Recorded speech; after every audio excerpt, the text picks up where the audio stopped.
Good day mga ka-TH. So ito'y pahapyaw lang dito sa operasyon natin.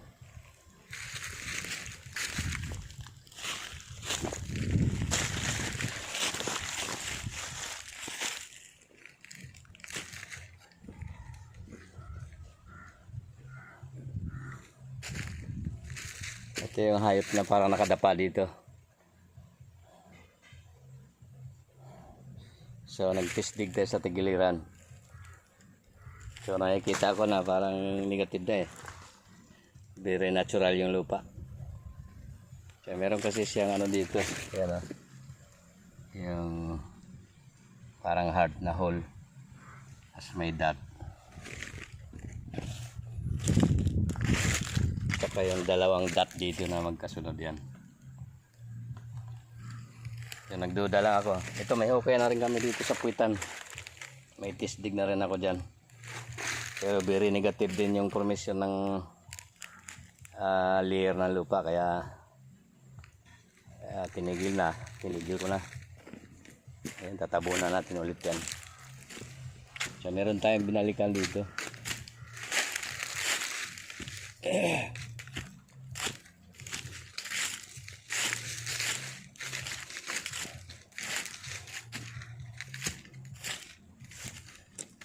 Ito yung footmark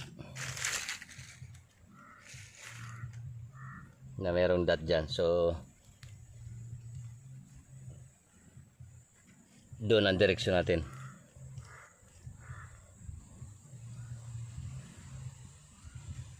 May counter po ito doon sa kabila.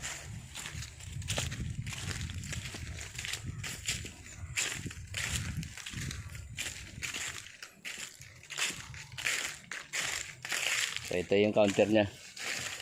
Yan, meron din dot dyan. Saka pinakinis dito.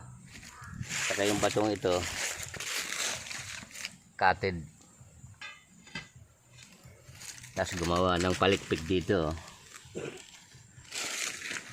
Yan. So yung beam nya, yan, nakadireksyon po doon sa dig side. Yan. Yan. Yan yung kabuuan yan. So nagtisdig din tayo rito. Itong bato na to, yan, may dot din siya. Ayun yung kasamahan natin sa treasure hunting. Mga ka-TH, ayan.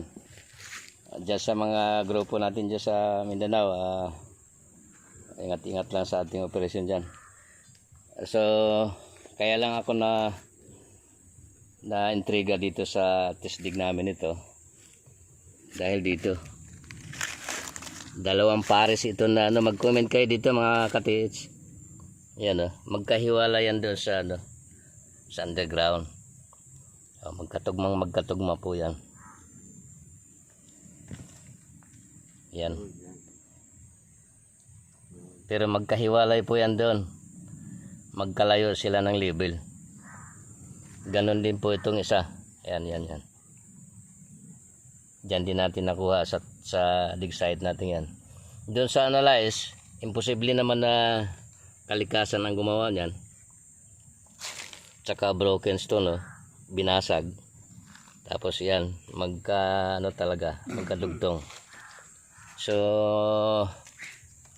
madalas kong na-encounter to sa underground, sa tisdig. Ito yung mga hidden trail marker natin. So ito, yan, pointer. Nakaturo to dyan sa, yan ang target natin. Baka sakaling pintuan niya may nakapangal dyan. Ito, malaking bato itong nakabarika dyan. So durog na yan, sinindihan namin yan. Nandito na yung mga durog, oh. Kasi naka-blocking siya dyan sa, kasi yung target natin dyan sa ilalim ng bato. Yan, meron pang isa na nakasarado sa pinto. Yan, oh. Naka B-type formation yung ano. Yan, naka B-type. So dyan ang target natin. Kailan maalis natin ito na ahon na pala yung kalahati. So ito medyo makapal. Medyo makapal. yung natitira. Yun na. Naahon na. Ayan, isipin nyo gaano kalaki yung nakaharang dyan. Antimano harang yung inabot natin. At yung bato na to, tingnan nyo. May ano to. Ayan. Meron siyang measurement. Ayan. Dito naman sa baba, may box type siya rito. So tinapatan lang natin dyan. Ito naman test dig lang ito. Nag-analyze tayo dito sa underground kung ano bang meron. Binahagi ko lang sa inyo yung informasyon kung mag-comment kayo tungkol doon sa dalawang magkamukha. Magkatugma na magkaiba ang, pero sa analyze ko dyan ay sadyang may gumalaw na tao dito. Inoperasyon to. So sana mga ka-TH, yung expected dyan. Pero pag doon sa masila ng bahagi ay ipagpaumanhin natin, hindi ko na pwedeng i-detalye yun. Alam naman nyo yung treasure hunting operation natin, napakasila yan. So ito lang, itong partial ano lang ito, decoding. Pero pagdating nga doon sa masila na parte, kasi maraming nag-comment sa akin, hukay ng hukay daw, wala mang nakukuha. So alangan namang ipakita pa natin mga ka-TH. Medyo ano na yun. So confidential yun. Makikita na lang siguro natin someday na dagdagan yung ating tauhan. Ganun na lang. At hindi na kailangan ipagyabang yung bagay na yun. Ako naman hindi ako nagpagpaligsahan dito sa reading. Ito ay abot lang ng ating makakaya.